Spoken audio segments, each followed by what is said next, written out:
Welcome back, everybody. This is John Malanca with United Patients Group. Be informed and be well. Today, well, first off, I just want to thank everyone who's been following us, not only since 2011 when we started United Patients Group, but in the last year by doing these podcasts. Many of you have contacted us over the years to help direction, what to do, where to go, what question to ask, what to stay away from, what to avoid. And, it's been something that Corinne and I have taken pride in, launching United Patients Group and being that group, not only for you, the patient, but the family members, but also the doctors. We've invited your doctors in on calls. And so we are the informational site. The topics that we're talking today, we'll get into shortly, but and we're talking about this, and I'll share why. We're talking about this because you, our listeners, have come to us and said, John, we have questions about this, questions about that. And so that's why we are touching up on these questions today. If you have questions, please submit them. Please hit the subscribe button. We love followers. If you have any questions or comments, you can email them directly to me at John at United Patients Group, or put them down in the comment box below.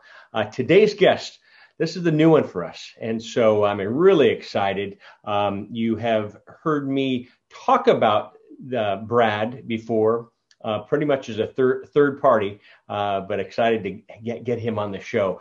Brad, first off, how are you doing, Brad? Good to have you on. So great to be here, John. Thanks so much for inviting me on. So thanks for joining. So Brad Burge, he earned his BA in Communications and Psychology from Stanford University and his MA in Communications from University of California, San Diego in 2009.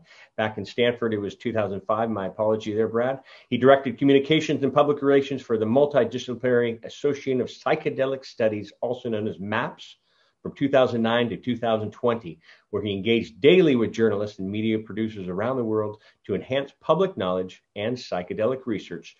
Produced the largest psychedelic conference in history, which is the Psychedelic Science 2017 conference, while also developing an evolving MAPS international brand and outreach strategy. In 2020, Brad founded Integration Communication to provide the fast-growing psychedelic industry with effective, ethically based PR and communication strategies that keep them connected with the communities that they strive to serve. Brad is passionate about finding better ways for humans to work the pharmaceutical and digital communications technologies of the 21st century. When he's not plugged in, this is what I love, Brad. You find him in the mountains carrying a backpack somewhere down a long trail. So, boy, what a great visual that is. So, Brad, welcome to the show. Thanks so much, John. It's just such an honor to be on here. Yeah, honor to have you on here. This is a new topic for us. Many of our listeners have heard me share about psychedelics when it comes to migraines, and you were the reason for that.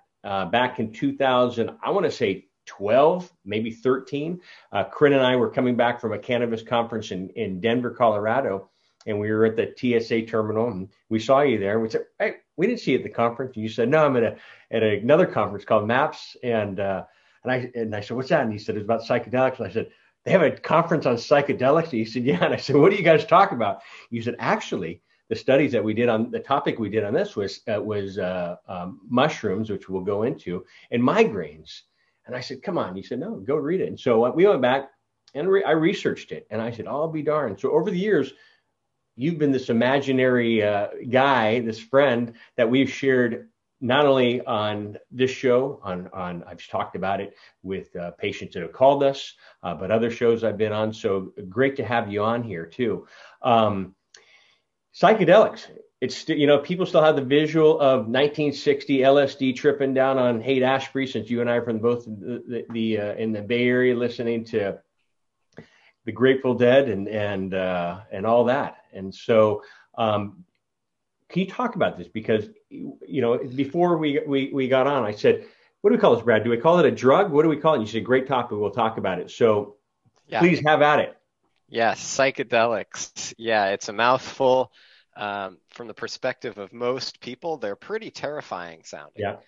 Yeah. But we're at the point now where we've seen so much happen with the mainstreaming of cannabis that more and more people, millions of people, that we wouldn't normally have expected are starting to ask, well, what is actually going on here? And psychedelics, just like cannabis, have a long history of stigma, been subject to the war on drugs for 50 years now. Now, before they were illegal, both cannabis and psychedelics were used non-recreationally, that is to say, spiritually or for therapeutic purposes. Cannabis was, of course, in the United States pharmacopoeia until it was removed. Psychedelics were never in the US pharmacopoeia, but they have a 1,000+ year history of use in a whole wide variety of ceremonial and religious contexts. So we're getting to the point now where we have more investment, more philanthropic contributions, more widespread interest in using psychedelics for beneficial purposes than we have really ever. There's more science happening now into the use of psychedelics in therapy than there ever has been, ever. Even prior to the 1960s, in the 1940s and 1950s, certain psychedelics, LSD, mescaline, psilocybin mushrooms, were being explored for therapeutic uses, but then that stopped. Now we have more trials happening than even then. So really we're seeing the biggest heyday of psychedelic research than we've ever seen ever. You know, and there's, like, as you're mentioning, cannabis was in the pharmacopoeia since 1937 or something like that, and then banned. It was a sketchy topic to talk about. Now everybody and their mother even talking about on Today's show, Good Morning America, cannabis, the discussion. Psychedelics was like that until recently. People are now starting to talk about it. You're starting to hear it in does it help with PTSD? Does it help with depression, anxiety, depression? And so can you talk about that? One, not only the benefits, but also research, which is happening. And you made mention that it wasn't in the pharmacopoeia here in the US, but it has been used for spiritual events for years. And you always hear about that, and you're hearing more about that now. When it comes to psychedelics here in the US, how many states have legalized it? I believe Colorado are they the only one that is allowing psychedelics right now? If you want to, do you throw everything into that category of psychedelics? LSD, sure. MDMA, mushroom, and what's another term for mushrooms? The psilocybin. Psilocybin. And so, are they all thrown into that category? Yeah, psychedelics are a huge, general, broad category of substances, compounds, molecules, drugs, whatever it is we want to call them, depending on their use, that have very little chemically in common, a lot of them. Cannabis is one plant with a lot of different compounds or chemicals inside of it. Psychedelics are a whole wide range. So generally, when we're talking about psychedelics, we're talking about this broad class of chemicals, all of whom are grouped together by their general effect on human consciousness. Now, whether that's through the serotonin system or the dopamine system or other endogenous systems, they're all grouped together in this category because they have a tendency to bring subconscious material to light. That they bring up material that's stored in our body, that's stored in our memories, and they make them more accessible, whereas they wouldn't necessarily have been otherwise. The word psychedelic means mind manifesting, psyche and delos, so to bring the mind forward. So one major difference that we're seeing between psychedelics and cannabis and how they're used is cannabis is really an everyday treatment for all of the different conditions that it could be used for. This is a treatment that people are looking at for symptom control, for reducing symptoms of whatever disease might be underlying that. Psychedelics are, by and large, looked at in a very different context, not as a daily treatment, but rather as part of psychotherapy. So psychedelics rather being the catalyst to make psychotherapy more effective, whereas cannabis would be the treatment in and of itself. So we're looking at very different treatment models. Yeah, and you mentioned every day, and the same thing. And I'll use depression. Depression is pretty relevant here, and I think there's about 17 million cases of depression in the United States in last year. I'll use last year, 2019, in the study, but it affects us, and especially here with COVID. I mean, I know a lot of people are going through this right now. The human touch, losing their jobs, not being able to get out and do their everyday normal thing. But when it comes to psychedelics, as you're saying, and not an everyday, a lot of people are used to taking the pill, this pharmaceutical pill, which is an everyday thing. There could be unpleasant side effects. It's a palliative. It's not a cure. And so, as you mentioned with the psychedelics, and let's go with mushroom, because I'd love to have you back on, because I know the list just goes on and on and on and on. It sure does. Of what on different topics. And so with this, you don't have. Well, I always talk about cannabis, and again, this is all new to me, and the topic comes up quite a bit. People are afraid of THC, and they always say, "Oh, I want the medical part of the cannabis plant, which is CBD in a lot of people's mind, and I don't want the recreational part, which is THC." And I say, THC is needed in many cases, and it'll even help you, like epilepsy. You can have great CBD does work, but add microdosing of THC, and that success rate will go up 70%, coming from 17% with just CBD.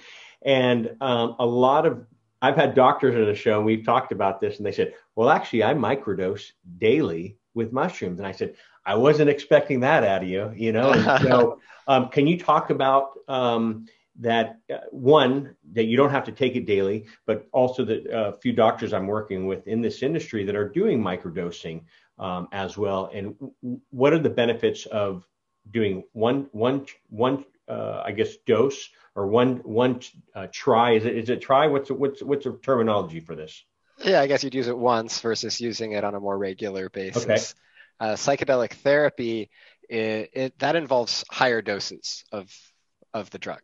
Okay. So that often involves altered states of consciousness, different feelings coming up, and really, from my perspective and the perspective of the folks who've been in the field for the longest, it really requires psychotherapy to be maximally safe and effective. One could go home and just take a full dose of, say, psilocybin mushrooms and hope that the insights that you have are going to be helpful for your depression or PTSD or anxiety. But that's really a lot less likely to be the case without some kind of guidance or support, at least somebody there taking notes for you who's trained in holding that kind of therapeutic space.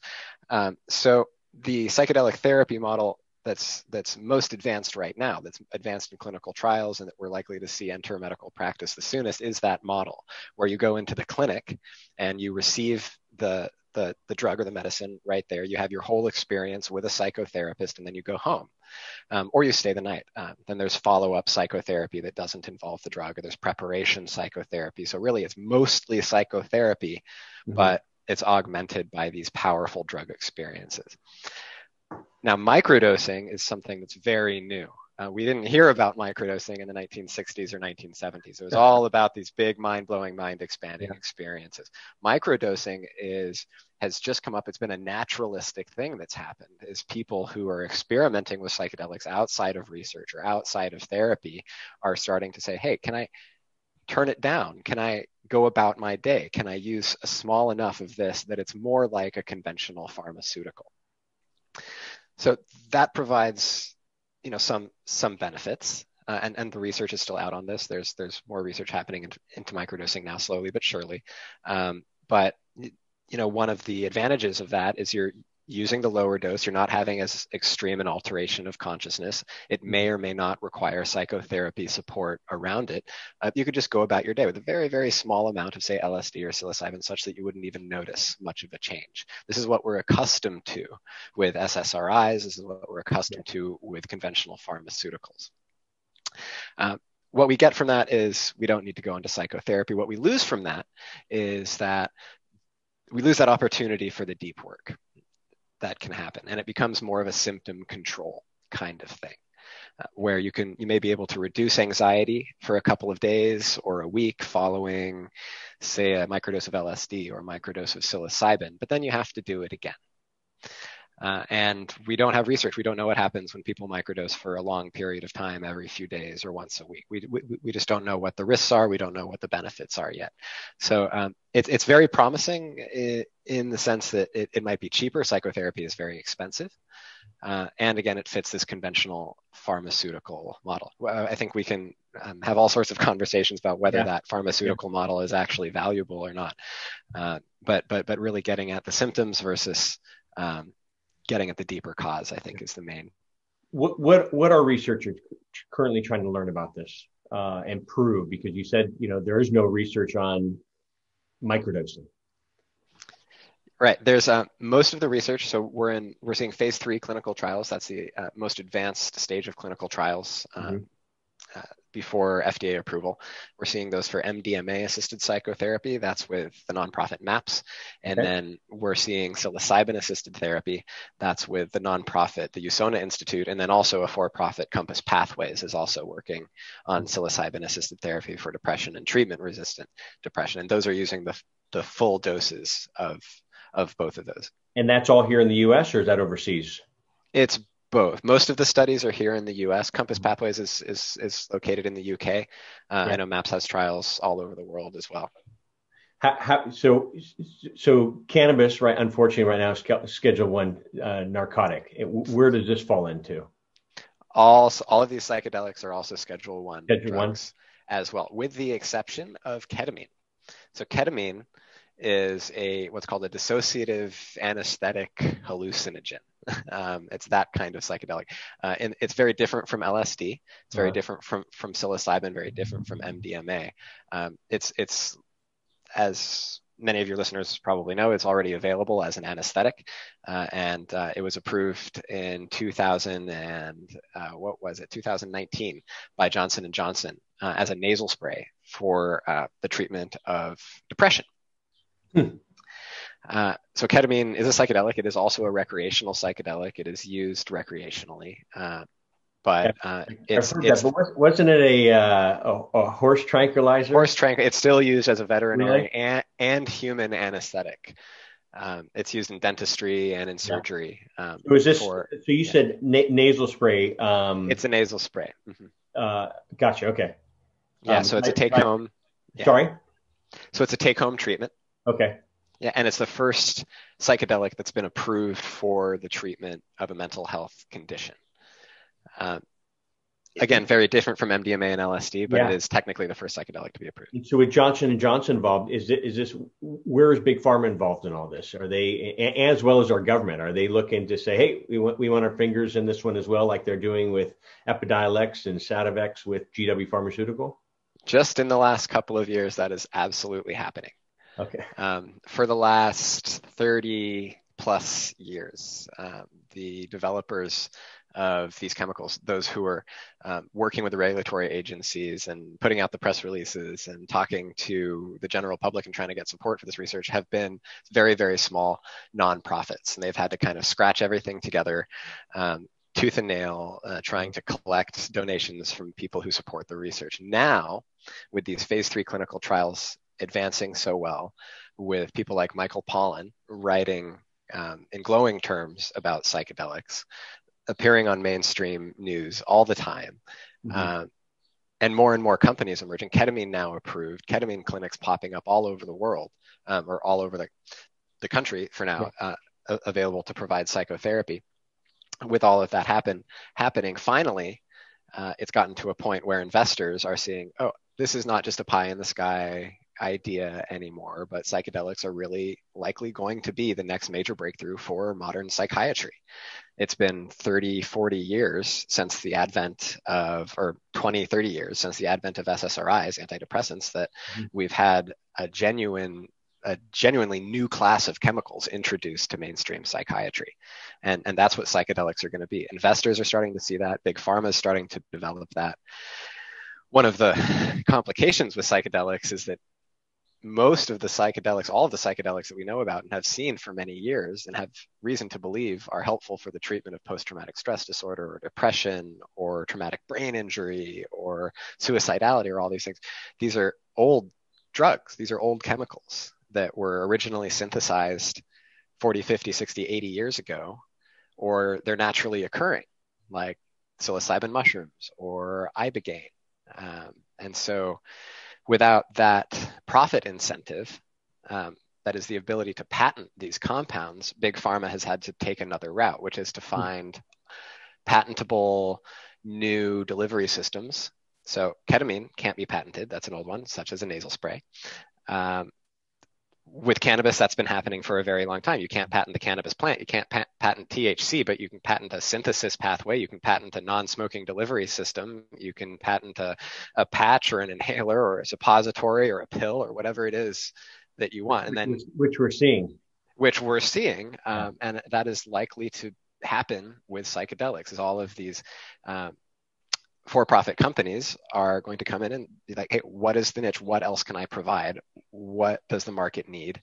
And that includes not just psychedelic therapies themselves, so certain approaches to using psychedelics in therapy, but all of the myriad ancillary services that are going to surround that. So preparation support, integration support, counseling, retreat centers, medical device manufacturers, distributions, medical associations. There's all of these services and associations that are going to have to be formed alongside of this this industry. You were talking.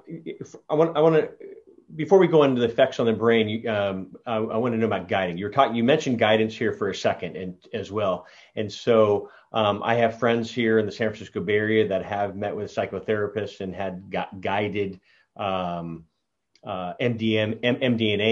Mm-hmm. I want to say trips. Trips is not a right. It's entering the colloquial. Maybe we can say medical trips now.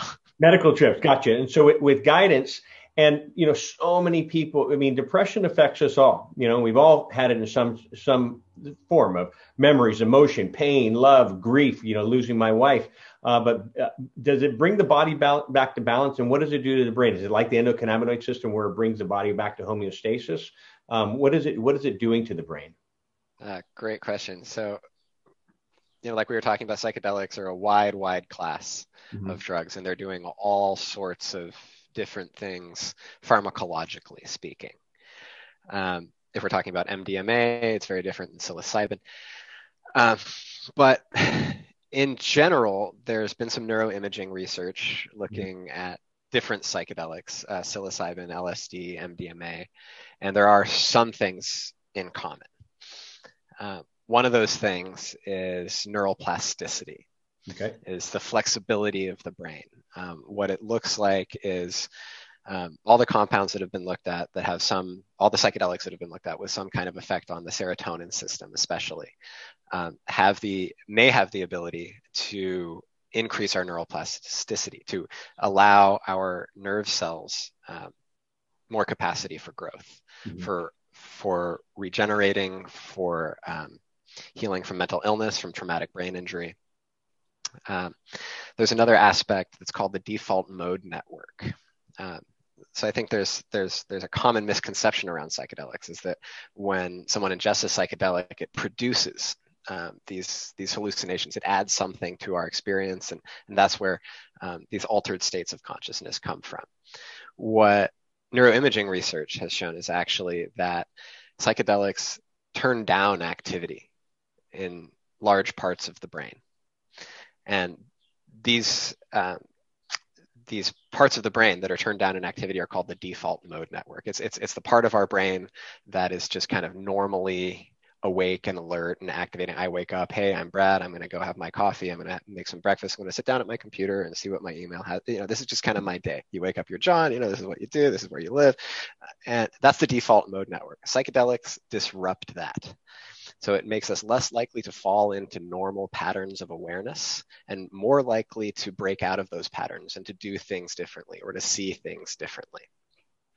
So if psychedelics are in fact doing this, and the neuroimaging suggests that they are, is that they could allow us to break out of these stuck states that we might be in, whether it's depression, whether it's inflammation, whether it's chronic neuropathy, such as in headaches.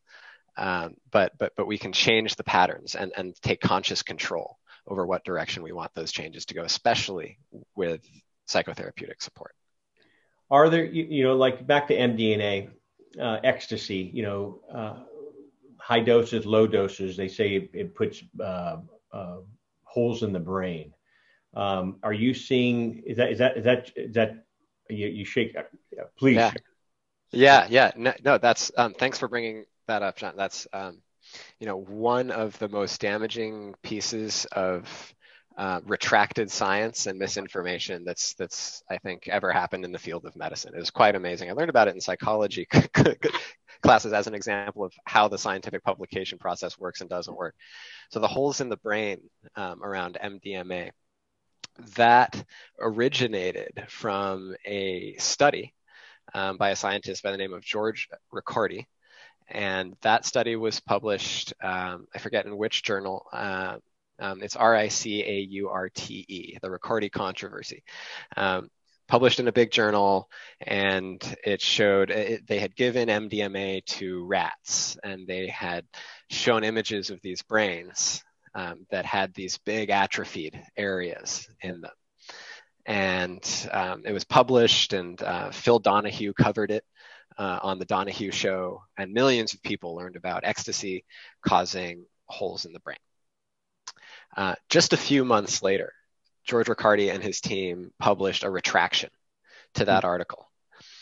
The retraction stated that their team had mistakenly administered the wrong drug to these rats in this highly publicized, very influential scientific study. They had inadvertently administered methamphetamine. Oh, wow. Rather than MDMA, which is methylene dioxymethamphetamine. Turns out that methylene dioxy makes a big difference. Lots of meth causes holes in the brain. And teeth. And teeth. Yeah. Not a good thing. MDMA is not meth. So they published this retraction, but the retraction wasn't covered. Of course. Because that's not as interesting.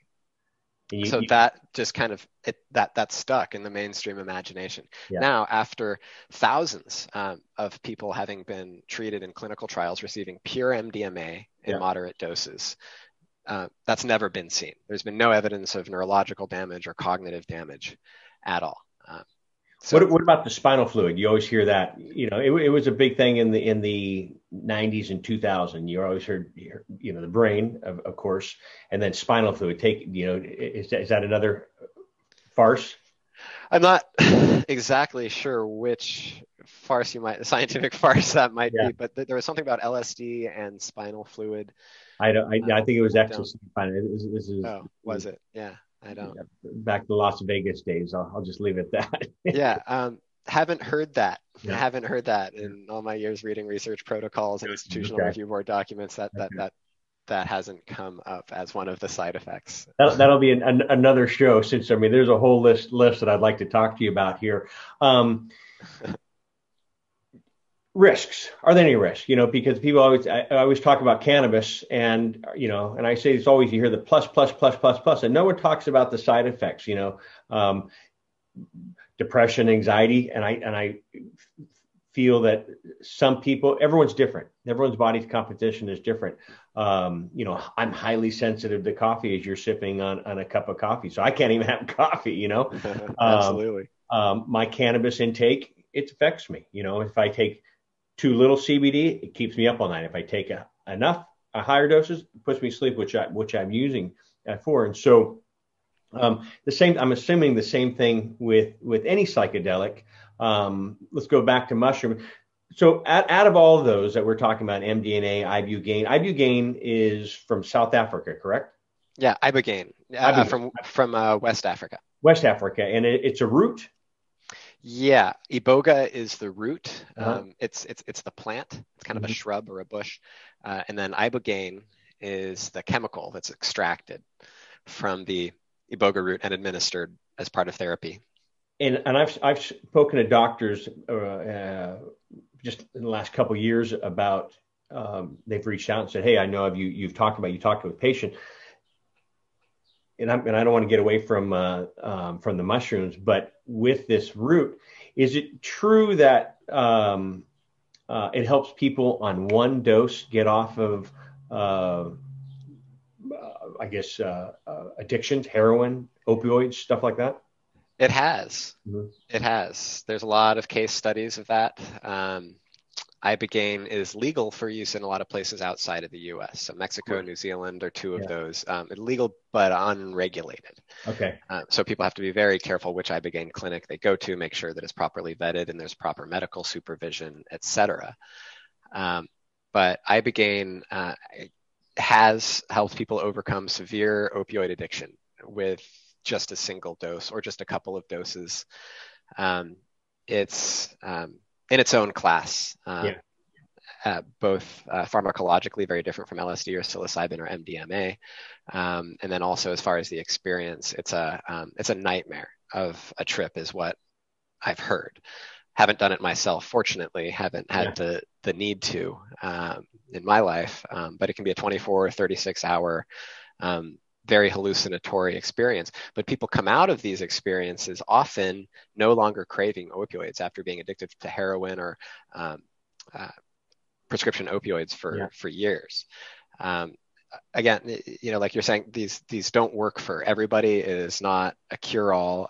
And with psychedelic therapy, it is really never just the drug itself. It's always the way in which it's done. It's always the preparation, the supportive psychotherapy, and then the integration, which is how people shift their lives. Do they go into more healthy practices? Do they change their relationships? Do they change where they live? Do they shift their goals afterwards? So Ibogaine can be this kind of like instantaneous relief for a lot of people, but if they don't then make a lot of changes, they almost always relapse. So there has to be that continued work. It's never going to be a cure-all for any of these treatments, really. And Ibogaine just can look so dramatic.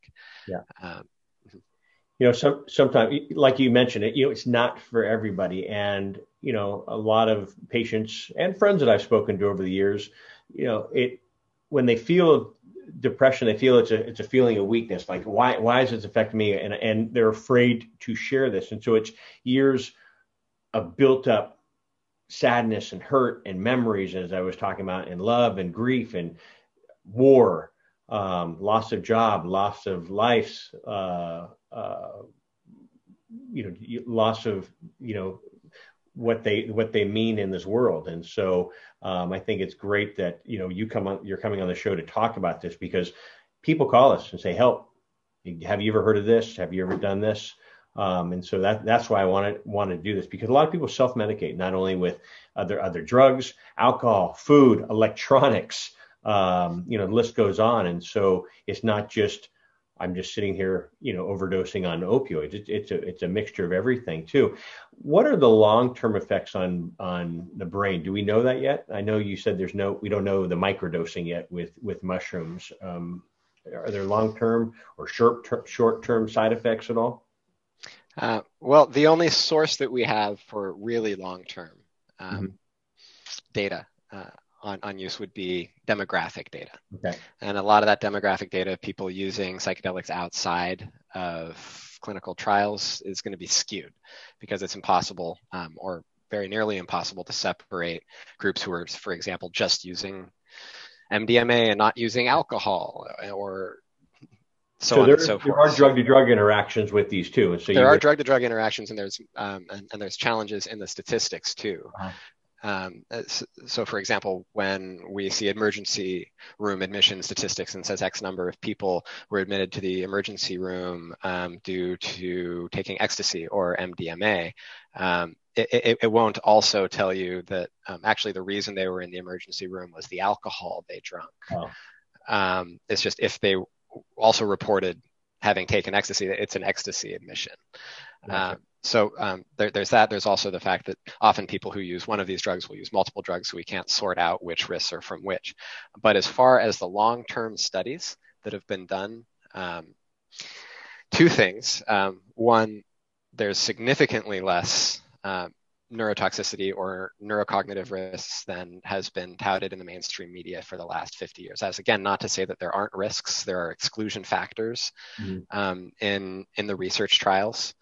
And there will be exclusion factors for people who want to receive this treatment, different kinds of mental conditions, neurological conditions, cardiovascular conditions. There's all sorts of things that can exclude somebody from being a contender for psychedelic therapy. But in general, the long-term studies are showing that there is just not this long-term risk. The second piece of that is that unlike when you're taking a drug every day, the side effects are just going to be way lower when you're really just going through the treatment 2 or 3 times. A conventional model of MDMA therapy or psilocybin therapy, you only receive the drug on 2 or 3 different occasions. and the rest is psychotherapy. So any side effects, they're only happening while you're under the influence of the drug. Yeah. Since it's not legal and it's still a Schedule One, are these underground psychotherapists that are saying yes, wink, wink, we do these treatments? Or I mean, I know so they legalized it in, I want to say Colorado, right? Is that the only state in our nation that is? Well, yes and no. The legalization, I just want to distinguish from decriminalization. Okay. We have a long way to go before any of these psychedelics are actually legal for adult use anywhere in the U.S. Decriminalization in Oregon, in Colorado, in the Bay Area, in the San Francisco Bay Area, that's about making psychedelics, especially plant-based psychedelics or fungus-based psychedelics, the lowest priority for law enforcement. So it's following a similar path that we saw for cannabis. First, it was a lower priority for law enforcement, then it was a zero priority for law enforcement, and then we started to have medical use and available for some people for some reasons, and then we have it available for adults further down the road.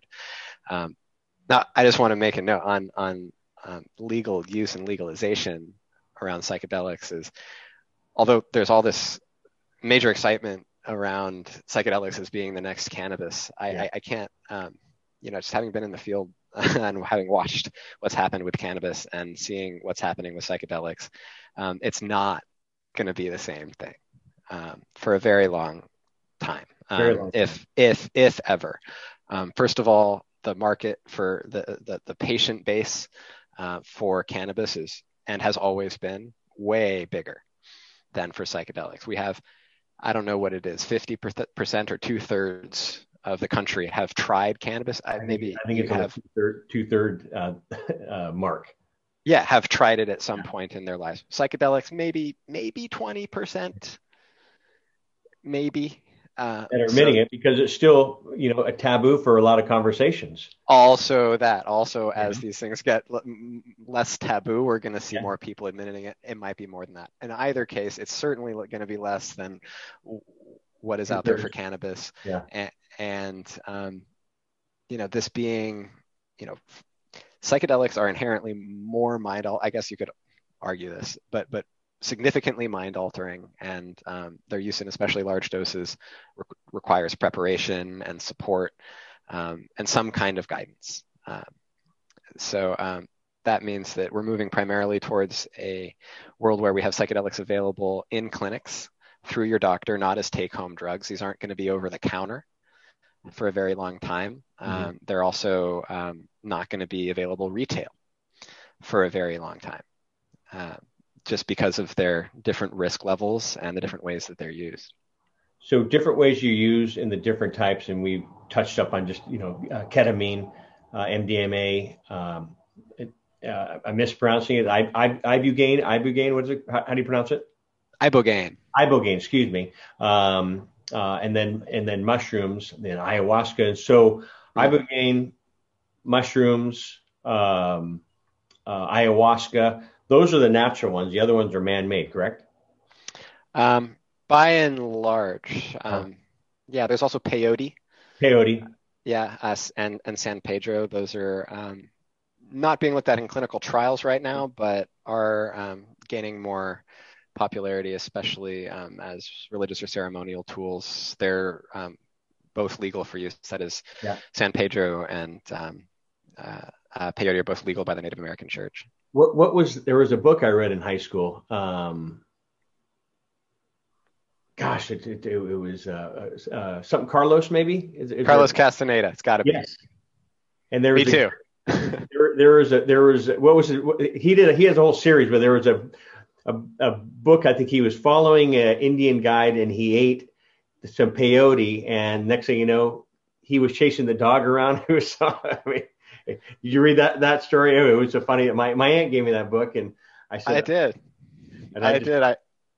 I remember that. I remember when I was in college. I was at Stanford. I was learning about the history of these drugs. Yeah. And I'm glad I had Carlos Castaneda and Alan Watts to teach me rather than stumbling upon them at some kind of a rave or something. I think my experience was very different as a result.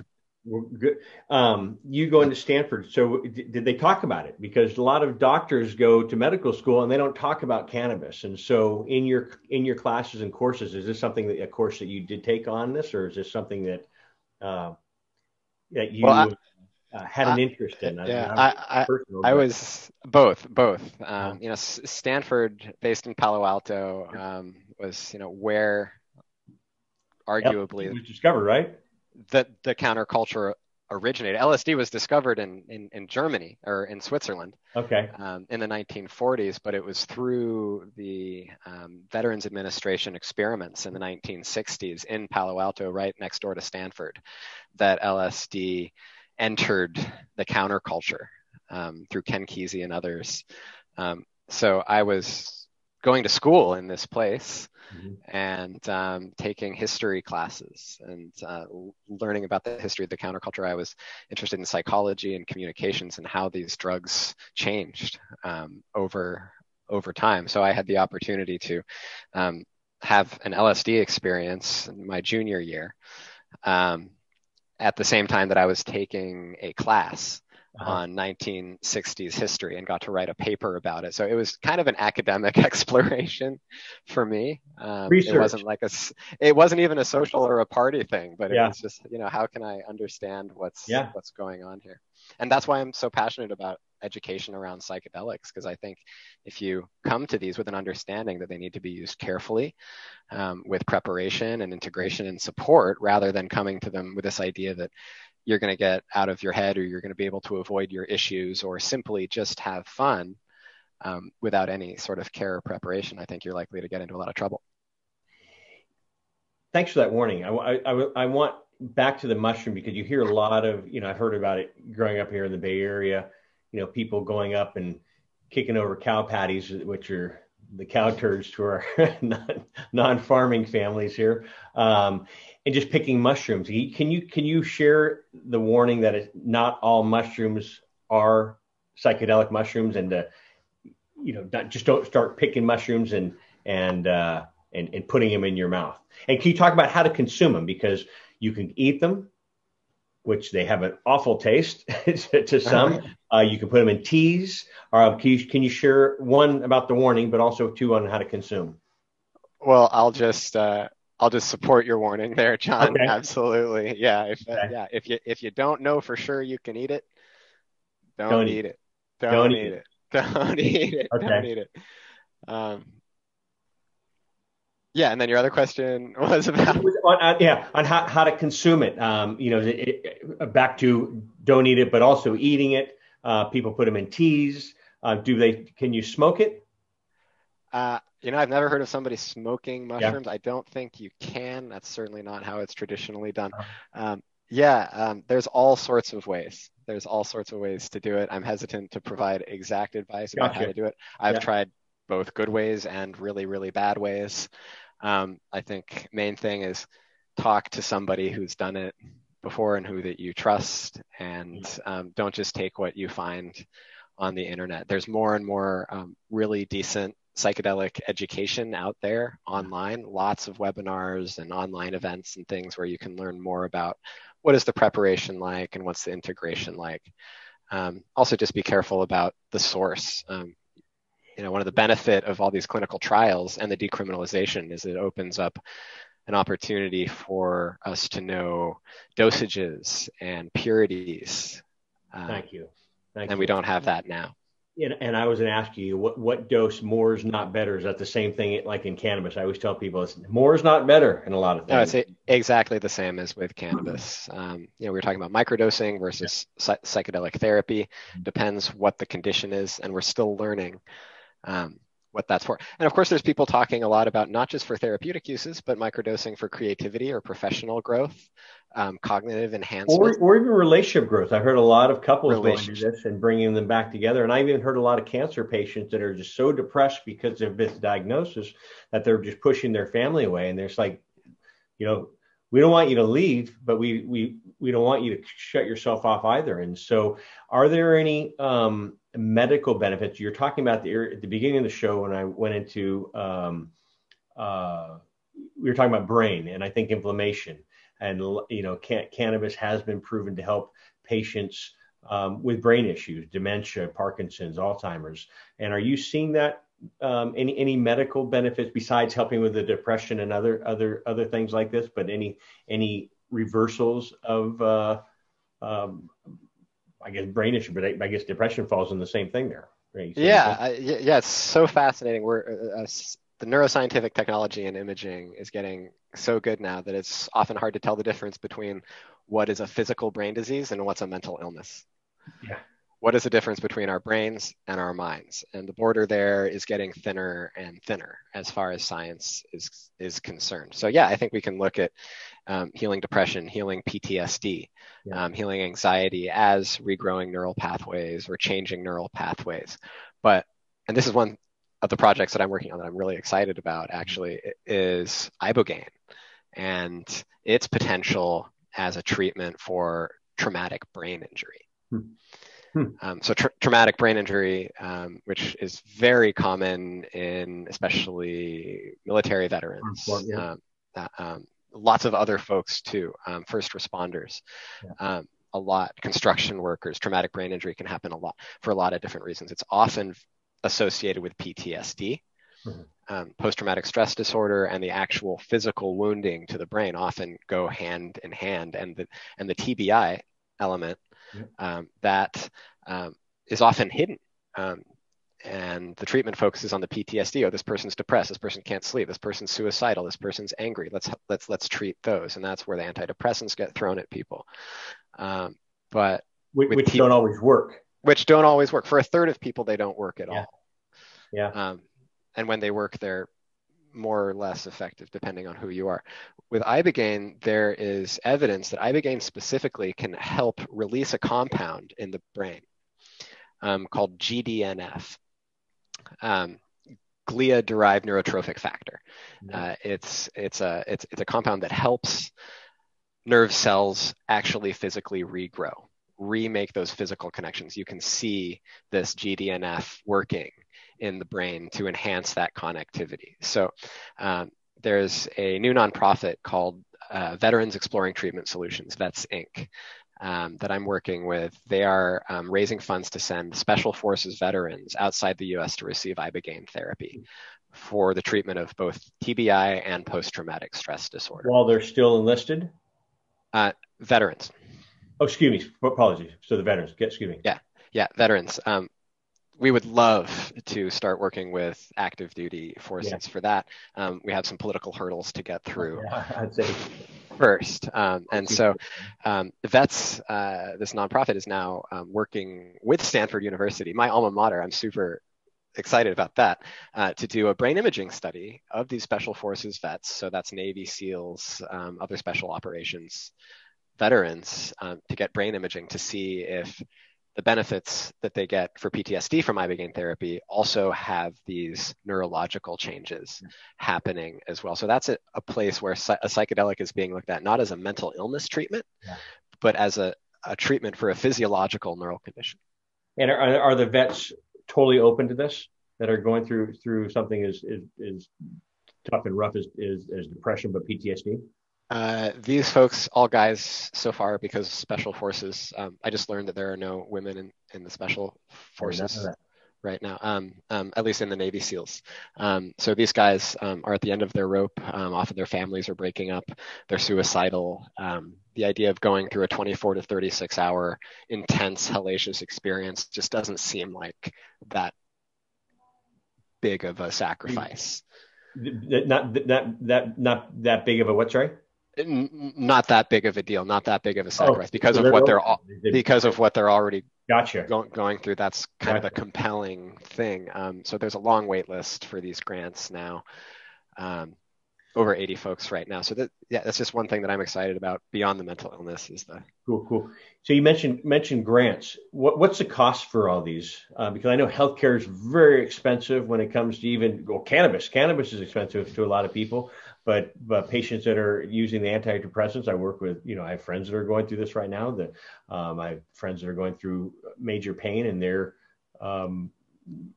having some of their medicine is not covered by insurance, and I'm certain this isn't covered by insurance either yet. But so, what is the cost? Does it break down from all different types? I mean, Ibogaine, and is it Ibogaine or Ibogaine?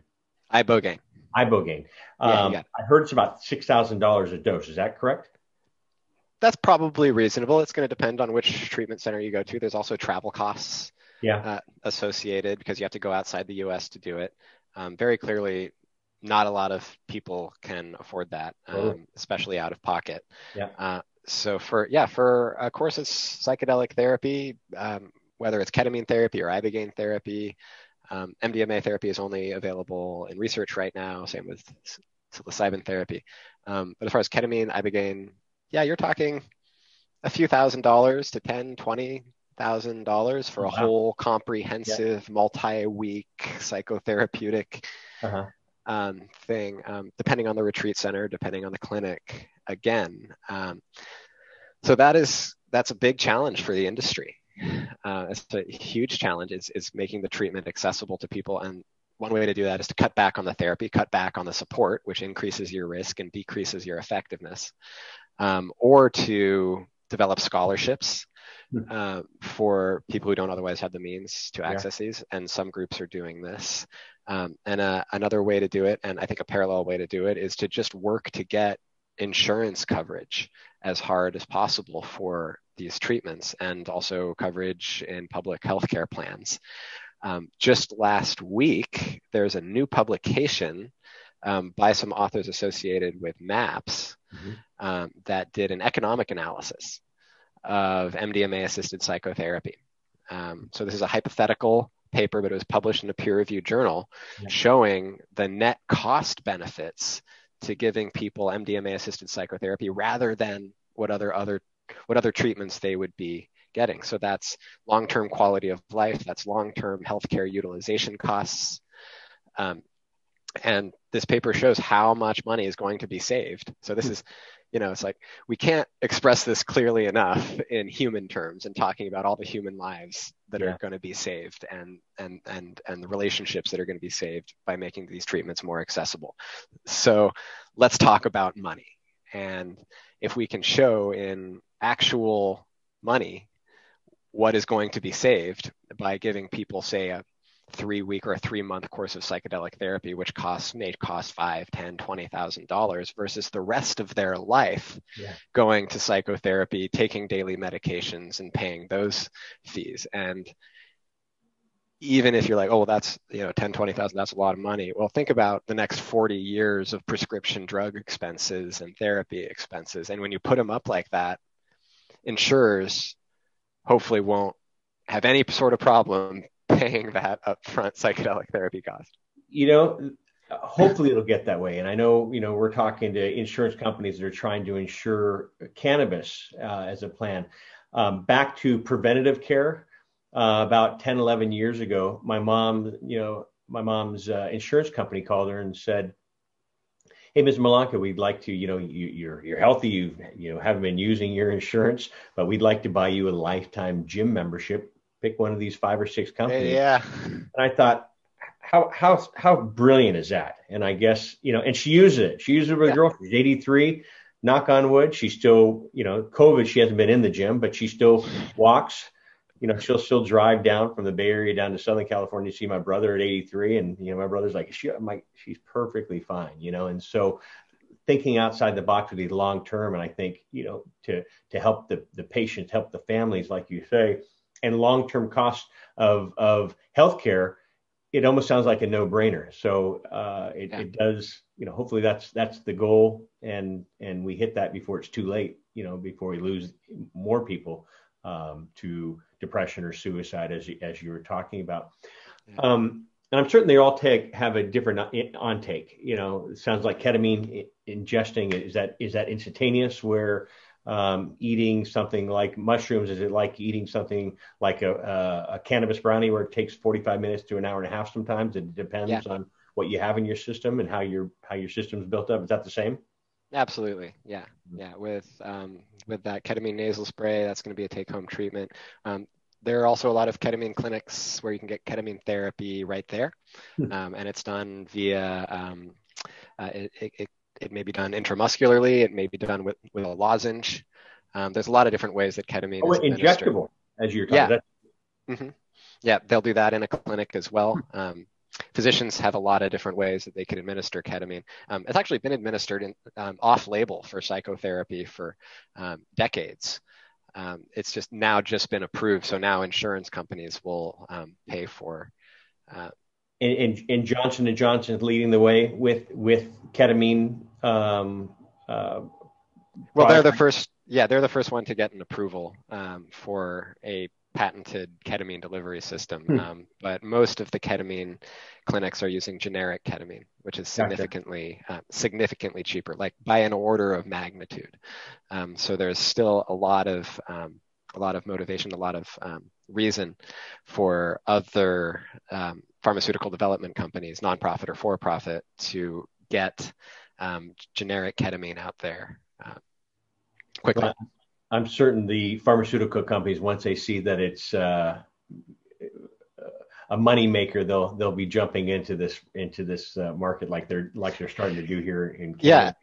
Yeah, and I really want to take this opportunity just like clarify for all those folks who might be listening and considering seeking out ketamine therapy, is just to emphasize that if there's no therapy associated with receiving the ketamine, it's not going to work as well. And so break that down. So for our listeners, so if there's no therapy.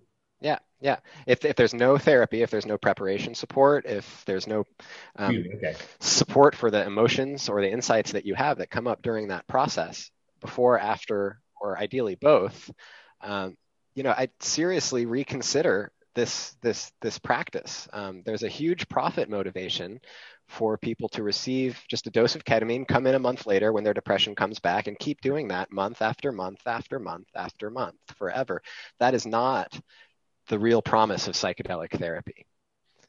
It may help, and it may help a lot for a long time, but imagine if you could just go in once a year, once every few months, once every 6 months. Just know that preparation, that guidance, and that integration is going to save your pocketbook. It's gonna save your time, and hopefully get better insights for you. Great for that. So for treatment, you gave us kind of a timeline, but on a dose, if someone took, I'll use mushrooms again, since we're starting on that. How long is the? And I hate saying the word trip, but how long is the experience? Sure, let's go with it. Yeah, mushrooms. If you eat them, just the raw, dried stuff, it probably 30 minutes to an hour for it to come on, and then you're talking a 3 to 6 hour experience. With MDMA, it's 3 to 5 hours, or 4 to 6 hours. LSD, it could be 8 to 10 or more. Do you do back to the LSD thing? I'm bouncing off because this is really, and I know probably our listeners are hanging on the edge of their seat. And so flashbacks. Do you ever get because you'd always hear LSD flashbacks? Is this something that happens with other psychedelics? Well, flashbacks as a negative. As a negative side effect, haven't. Yeah, I mean, because when I was in college, you'd be out with some buddies, and they're like, I said, "What's going on?" And they'd say, "I think I'm having. I tried LSD, 3 weeks ago or a month ago, and I'm feeling that again." How long does it stay in the system? Yeah, it doesn't stay in the system for long. Okay. So just the next day. Okay. There shouldn't be any pharmaceutical effects left, but the memories and the impacts can certainly stay. I think the idea of a flashback is much like it's been pathologized. that there's material that's coming up. There are maybe neural connections that have been made, or memories that have come up as a result of the experience that haven't been fully processed yet. Yeah. And so people see these insights as these things that come out of nowhere, but maybe it's your mind telling you that there's some other aspect that needs to be addressed. So flashbacks as a pathology hasn't been seen in the clinical trials. So the mind. So open the mind. Bring it all in. We started out. Well, you like us at the beginning of our show. We were talking about how Corinne and I met you. Actually, we met you at Society for Cannabis Clinicians conference, and that's why we said, "Oh, are you here? I did see you here at this cannabis conference in Colorado." And you were sharing that you were with MAPS, and the topic was migraines and mushrooms. Can you talk about that? Actually, the use of both LSD and psilocybin mushrooms for the treatment of cluster headaches and migraines is one of the areas of interest in this field that's been going on the longest, and yet there's still very little research into it. And there's a lot of case reports that have shown, and this is probably what we talked about, is a lot of these reports have shown that people with these untreatable migraines or cluster headaches that haven't responded to any other painkillers or conventional treatments can be stopped immediately, instantaneously, by these what are called serotonergic psychedelics. So LSD and psilocybin, these drugs that work very specifically on the serotonin system. We don't know how that might be happening. Neuroscientists don't know. There's a great organization called clusterbusters.org that tracks the research that is going on. So there's excellent promise, whether it's due to reducing inflammation or some other process that's happening using those for the treatment of headaches. When we talked that day, going from TSE down to the shuttle in Denver Airport, maybe I misunderstood you. Was it shutting off a receptor in the brain that is bringing that pain for a migraine headache? That may be. I'm not aware of any neuroimaging research that's specific, but it's certainly working on the serotonin system. Yeah. How does someone find? Well, first off, for our listeners too, I have to do a disclaimer to protect Brad as well as myself. This is for informational purposes only. So this doesn't replace a one-on-one with a medical professional. And then leading into that, how does someone find someone? I mean, it's not I was saying the Yellow Pages phone book. No one knows. I mean, that's our old school. But do they go online and say, type in psilocybin therapist, as you do like a psychotherapist? I mean, what are they looking for? Well, you got to know what's legal and available at this point. Okay. Right now, the only legal psychedelic therapy in the U.S. is going to be ketamine-assisted therapy. Gotcha. That's the only one. The others, Mdma-assisted psychotherapy for PTSD, psilocybin-assisted therapy for depression, those are still in clinical trials. So the only way to receive that is to get involved in one of those clinical trials. Legally. That's right. There are other resources. Yep. So one thing to look for is integration, psychedelic integration providers. And those are therapists who are familiar with psychedelic experiences. They're not going to stigmatize, but they're there to talk about psychedelic experiences and help work through them. Sorry, go on. Yeah. And just, there's also places outside of the U.S. So ayahuasca retreat centers, Ibogaine retreat centers that you can also visit with a lot of due diligence.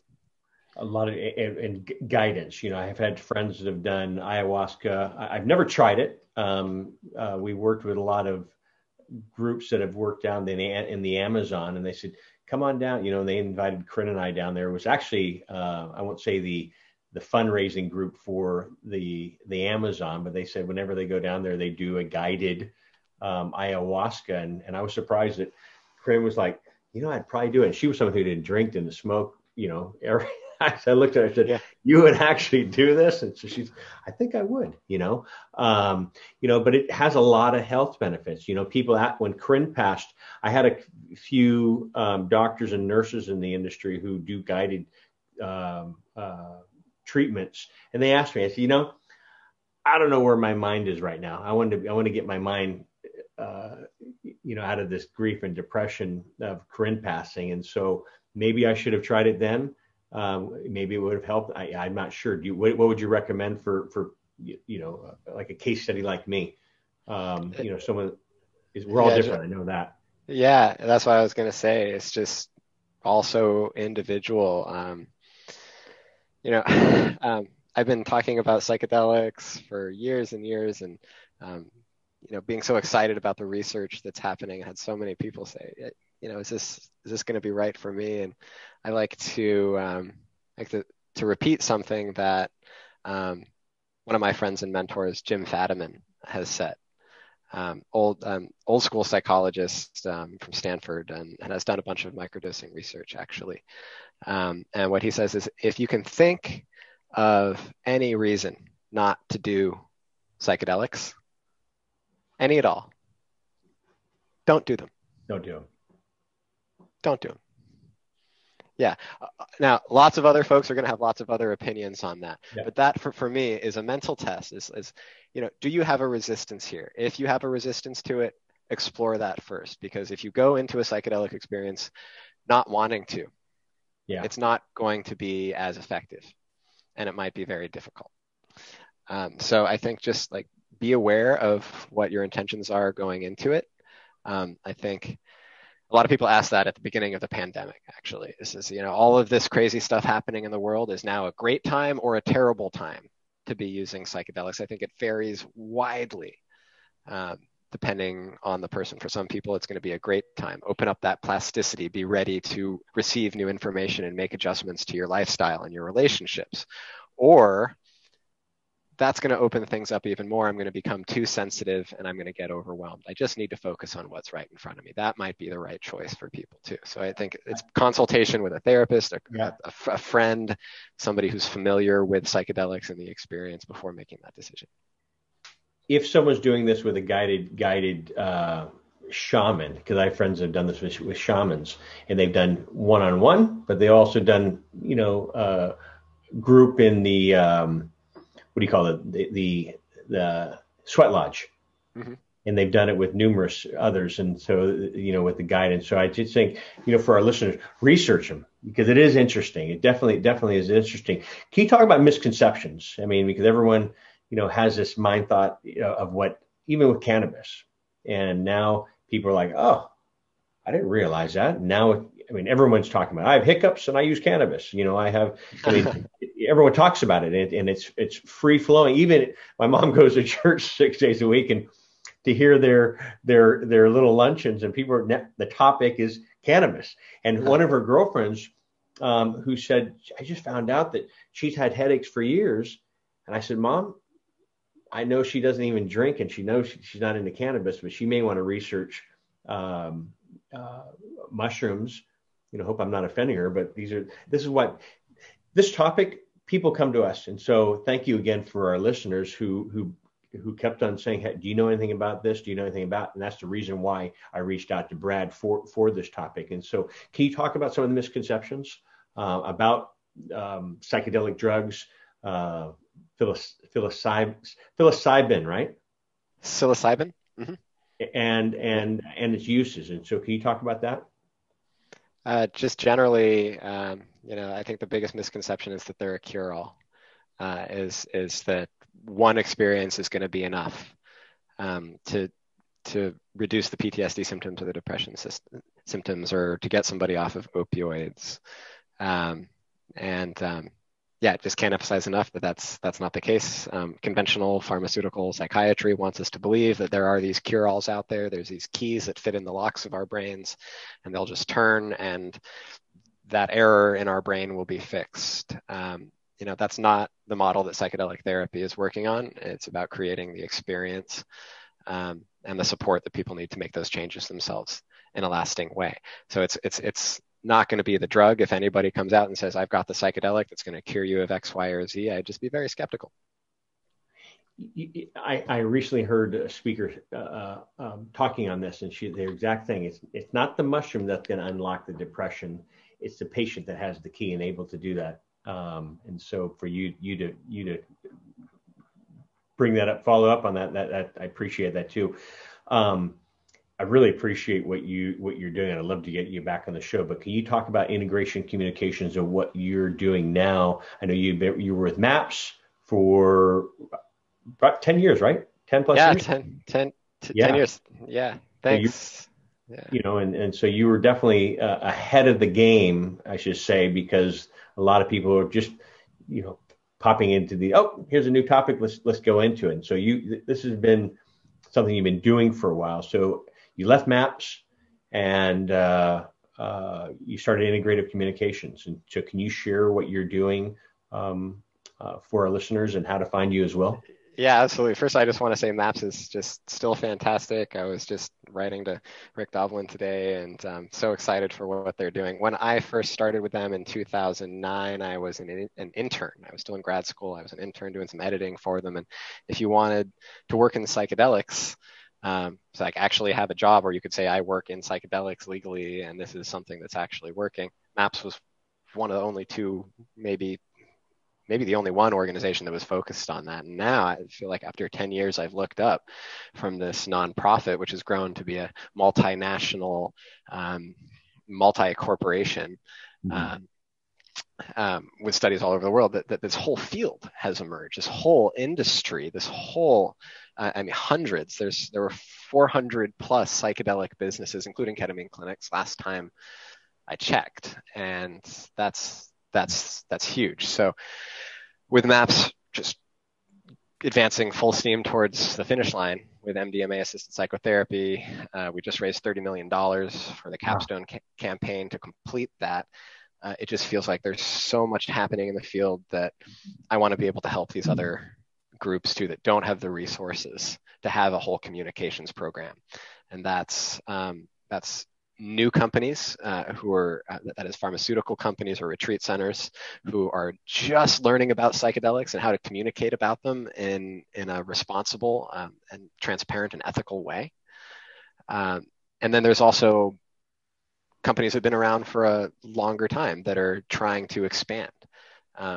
California Institute of Integral Studies is one of those that has the leading training program for psychedelic therapists based in San Francisco. I get to help them now promote that training program. So I'm excited to be able to help out all of these new folks who are coming into the field wanting to say, how do I position myself? How do I not come across as either a hippie or a radical, but yet how do I still share how excited I am about these, whether it's a new product or a new therapy method, or a new research program or a new educational service.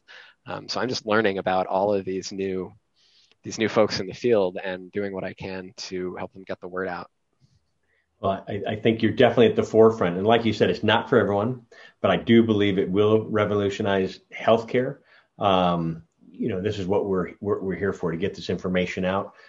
As I mentioned, I don't know if it was on camera or off camera, a lot of times I route patients and families away from cannabis, because it's not a cure. I'll never say cure, but I've seen higher success rates on stuff I've seen in integrative